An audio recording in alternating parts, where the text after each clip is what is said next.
Everyone, कैसे हैं आप लोग।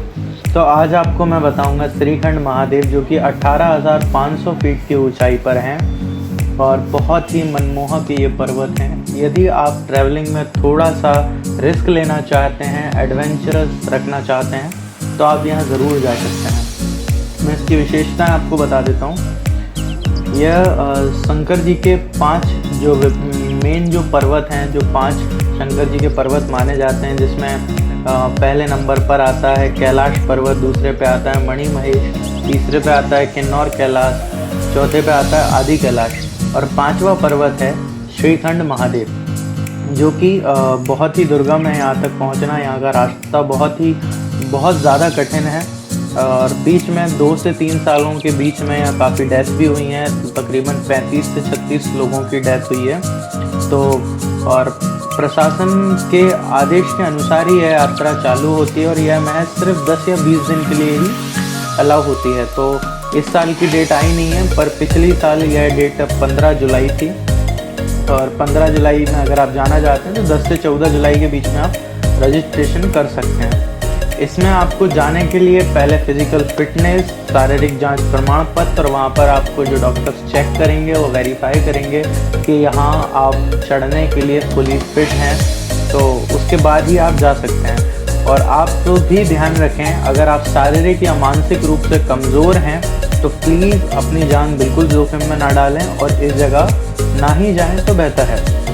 18,500 फीट की पहाड़ी इसलिए दुर्लभ मानी जाती है, कटीली झाड़ियाँ और इसमें बने हुए कर्व बहुत ही ज़्यादा जानलेवा हैं। इसके अलावा 35 किलोमीटर की कड़ी चढ़ाई जो है, एकदम से जिसको हम सीधी चढ़ाई कहते हैं, सीधी चढ़ाई आपको चढ़नी पड़ेगी और आपको काफ़ी दुर्लभ नज़ारे देखने को मिलेंगे। ब्रह्म कमल भी आपको काफ़ी मात्रा में देखने को मिलेंगे। यदि आप ऊपर जाते हैं तो काफ़ी सारी औषधियों के पेड़ और प्राकृतिक हरा भरा माहौल आपको मिलेगा।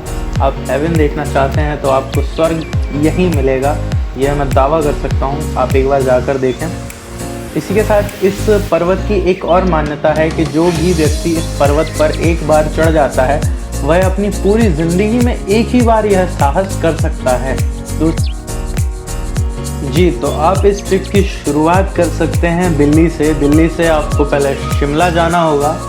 शिमला से कुल 500 या 550 किलोमीटर दूर है रामपुर। आपको रामपुर पहुंचना पड़ेगा। रामपुर से आपको निरमंड के लिए भी बस मिल जाएगी। निरमंड के लिए बस मिलने के बाद आप पहुंचेंगे जाओ।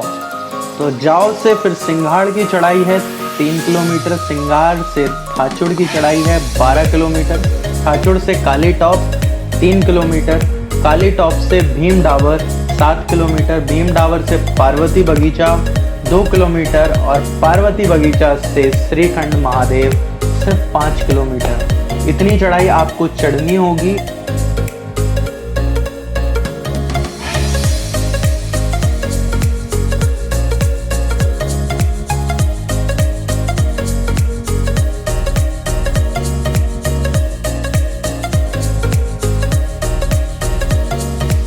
ये टेंट भी कहीं कहीं मिल जाएंगे, पर वो टेंट सारे पेड होते हैं।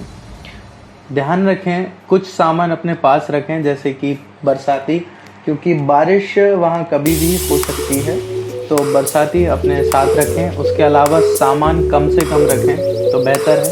जूते याद रखें, ऐसे जो फिसले ना, स्लिप ना होते हो, जिन जूतों की ग्रिप अच्छी हो वो जूते रखें। बिल्कुल भी रिस्क ना लें। इसके अलावा हम आपको आगे लेके चलते हैं। तो ये है कैंप, जहाँ पर सारे लोगों को रुकने की जगह मिल जाती है, यदि सोने की। एक रात सोकर आगे की चढ़ाई हम चालू कर सकते हैं।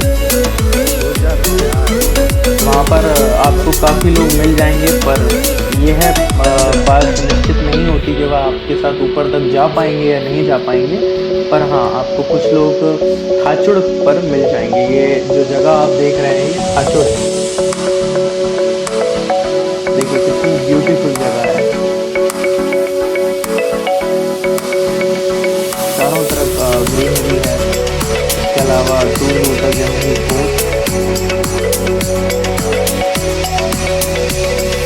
दरअसल यहाँ पर काफ़ी लोगों को इसलिए रुकना पड़ता है क्योंकि हर जगह पर पुलिस बैरिकेड्स होते हैं, वो पुलिस बैरिकेड्स जब भी पार किए जाते हैं जब मौसम ठीक हो और वो आपको अनुमति दें।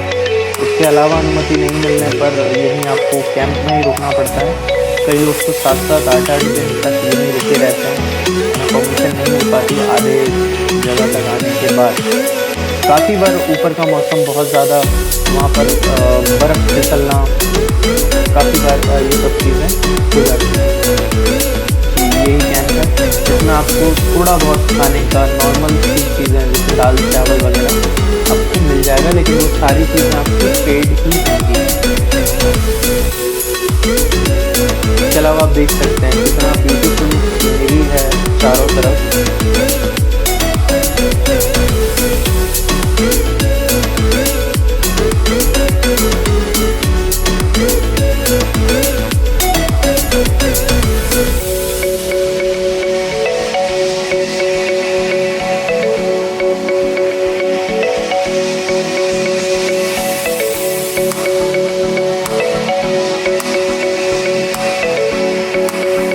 यात्रा की सबसे खास बात यह है कि हम ज़्यादा ना रुकें तो बेहतर होती है ये यात्रा, क्योंकि अगर हम कहीं रुकते हैं या स्टे लेते हैं ये सोच के कि हमारी बॉडी को रेस्ट मिलेगा, तो दूसरे दिन हमें काफ़ी ज़्यादा पेन होने लगता है।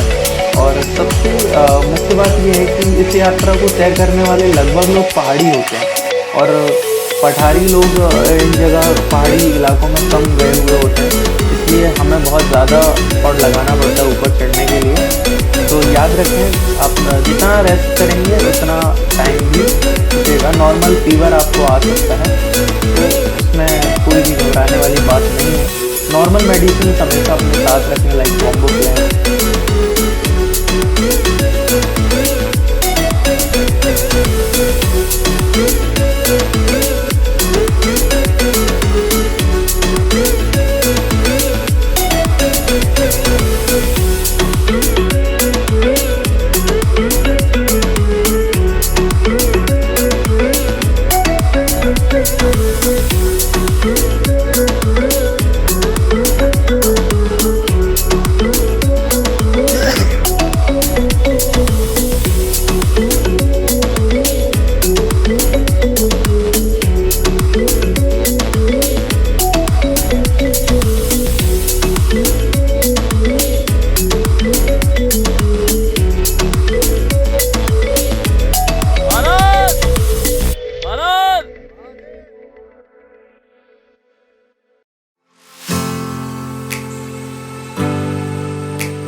प्राकृतिक वातावरण के साथ साथ आपको देखने को मिलेंगे काफ़ी सारे प्राकृतिक झरने, और यहाँ पर जितने भी पेड़ पौधे आपको जितने भी देखेंगे वो याद रखिए वो बहुत ही महंगी मेडिसिन हैं, बस पहचान होना ज़रूरी है।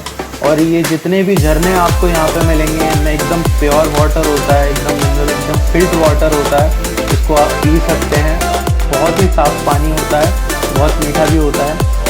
और औषधियाँ काफ़ी तरह की यहाँ पर लगी हुई होती हैं, काफ़ी प्रकार की औषधियाँ लगी हुई होती हैं, और काफ़ी लोग तो ऊपर आकर औषधियाँ भी लेकर जाते हैं, पर उसमें पहचान होना ज़रूरी है, जैसा मैंने बताया।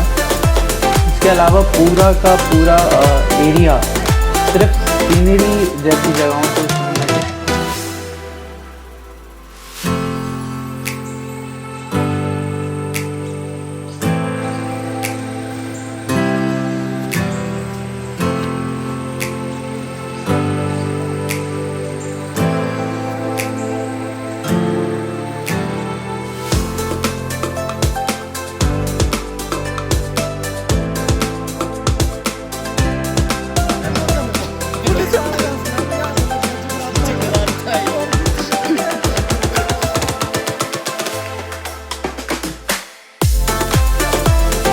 ये है चौथा स्टेप जिसे हम कहते हैं पार्वती कुंड। यहाँ पर काफ़ी बार पुलिस रोक देती है, उसके आगे आपको एक लेटर लिखना पड़ता है कि जो भी होगा हमारे साथ उसके रिस्पॉन्सिबल हम खुद हैं।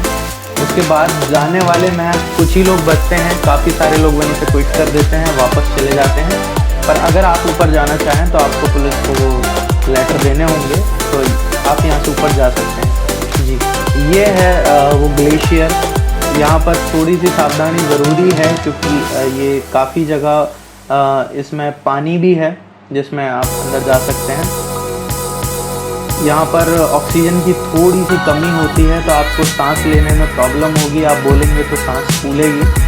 तो वार्म अप करते रहें, बिल्कुल भी रेस्ट ना करें, यहाँ से लगातार चढ़ते रहें क्योंकि कितना ब्यूटीफुल सीन है, मतलब एक्सप्लेन नहीं कर सकता। मैं जितने भी समय वहाँ रहा तो पता नहीं, मुझे आज खुद महसूस होता है, बहुत ही ब्यूटीफुल जगह।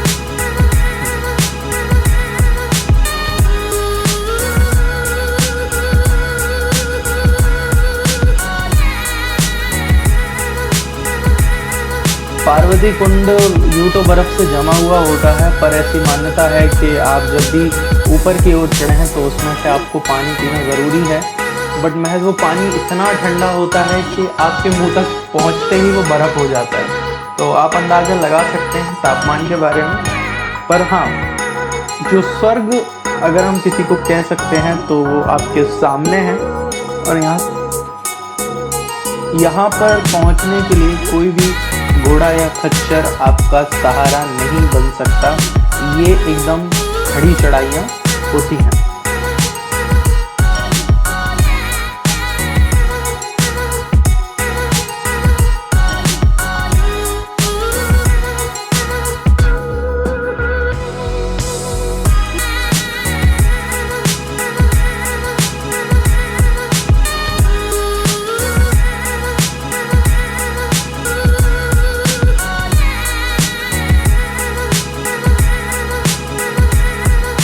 तो ये फाइनली ये आखिरी डेस्टिनेशन थी। अब हम पहुंच गए हैं श्रीखंड महादेव के पास।